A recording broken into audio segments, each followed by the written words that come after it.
Welcome back to our channel, guys. Today I'll show you how to get this insane VHS analog look literally in seconds. You can just drag and drop, tweak a few sliders and boom, your footage looks straight out of the early 2000s. We'll be using our brand new VHS stylizer for Premiere Pro and After Effects, and trust me, the results are fire. So without further ado, let's jump right into it. So I'm already in Premiere Pro. Before we start, we need to install the Mover file in Premiere Pro. Go to Window, find Essential Graphics panel, in my case it opens on the right side.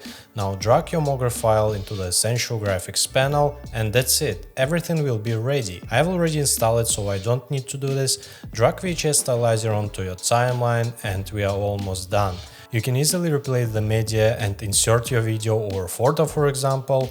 Select VHS stylizer and on the right side in the Essential Graphics panel, the editing window opens. Click on the media, choose any clip, for example this one. I'll use a part of a music video. Now just drag it into the Essential Graphics window and that's it. Honestly, now it already looks great and I like the result.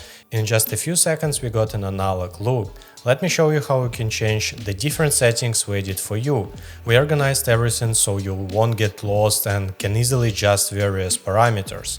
Open controls and here we have tons of different settings. Let's start with footage looks. We've added 4 types: basic, night vision, thermal and kaleidoscope. I'll choose, for example, night vision. Below you can instantly adjust some useful settings like saturation, lightness, shadow and exposure. You can also choose, for example, thermal look, which looks insanely cool. It looks especially good if your video has surveillance camera footage, for example, like here. I think it looks just super cool. We also added the kaleidoscope option. I think it's one of the coolest retro style that you can instantly apply to your footage. So let's choose the basic style and move on to the next settings. We've added 8 different screen styles. We were inspired by analog cameras while creating these styles, and just look at how good they look on top of the video. Let's pick my favorite one, it's number 7. Let's keep glitches and damaged effects for now and move on. You can turn on or turn off the shake effect. You can also add scan lines, which work perfectly with the VHS stylizer. I'll turn it off for now and show you the other settings. You can adjust grain or you can call it noise. I like setting it from 1 to 5. If you go higher, it might become too noisy, so be careful here. We also added the ability to increase the grain size, of course if you need it. One of my favorite settings here is saturation. By default it's set to -35. Most analog cameras have reduced saturation and I really love that result, but if you increase it, you'll still get a cool, amazing, I think, result. You can also control lightness and shadow. They let you better fine-tune the VHS look of your video. These are really useful settings, so don't skip them.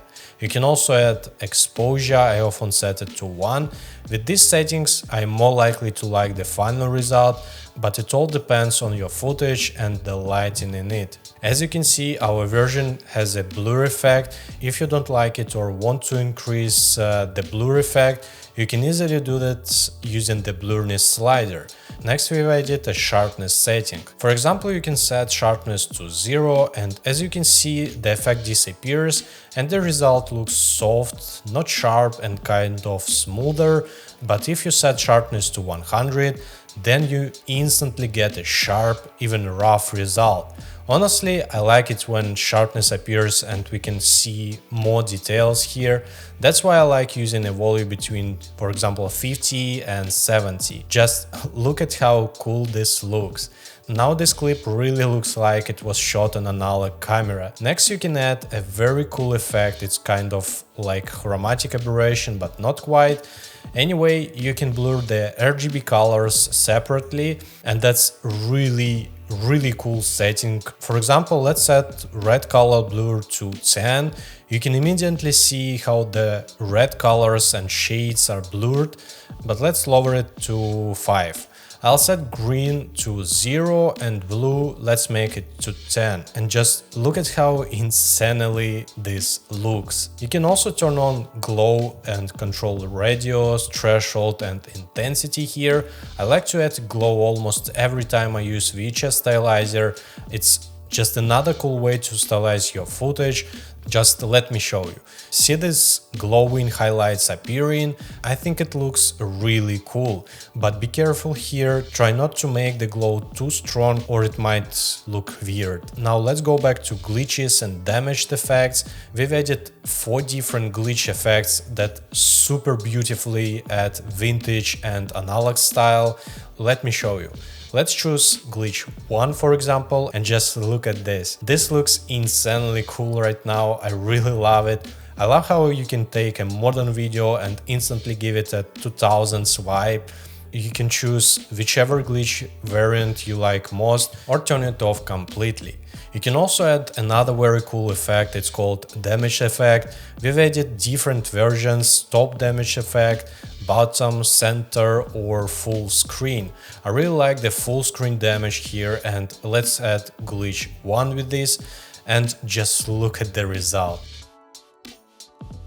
Now let me show you a cool trick you can do. Choose screen style 6 and as you can see we have rewind text in the top left corner.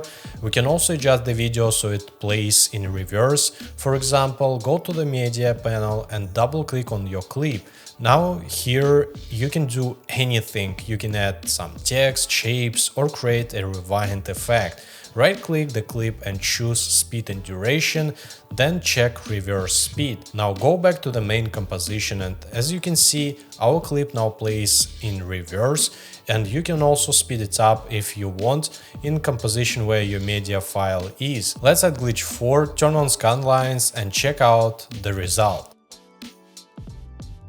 This looks amazing and I really love the result. Now I'll quickly show you how you can do a freeze frame or frame hold effect. Again, go into the composition with your media file, reset the speed and duration settings of the clip, and now, for example, at the beginning, right click again and choose add frame hold. Go back to the main composition, let's change the screen style to 3 and also switch the glitch style to 3 also. And here is what we got. So in just a few seconds we can get this VHS analog vintage style look.